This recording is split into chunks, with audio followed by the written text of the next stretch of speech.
juin, 50 États adoptaient la Charte des Nations Unies à San Francisco.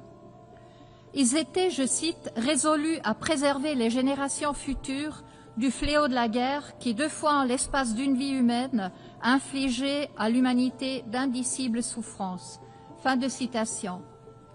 Sur les ruines de la Deuxième Guerre mondiale, un nouvel ordre naissait d'une conviction et d'une volonté commune d'apporter au monde de la paix et la prospérité.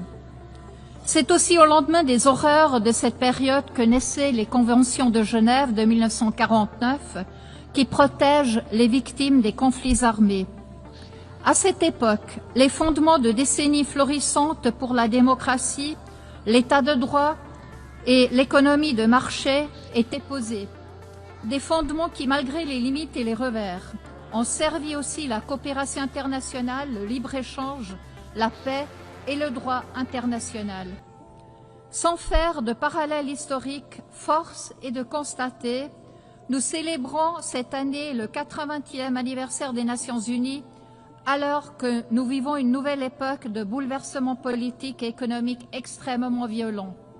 Une époque où trop de guerres font un nouveau rage et où les populations subissent des souffrances intolérables.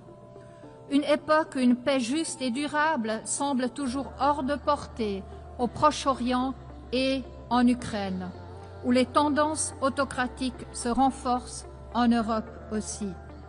Une époque où le libre-échange est mis à l'épreuve et où, en fin de compte, le droit international, y compris la Charte des Nations Unies, risque de devenir lettre morte.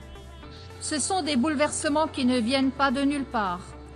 Ils sont le résultat d'évolutions qui remontent parfois loin et que l'on a rétrospectivement trop longtemps pris trop peu au sérieux.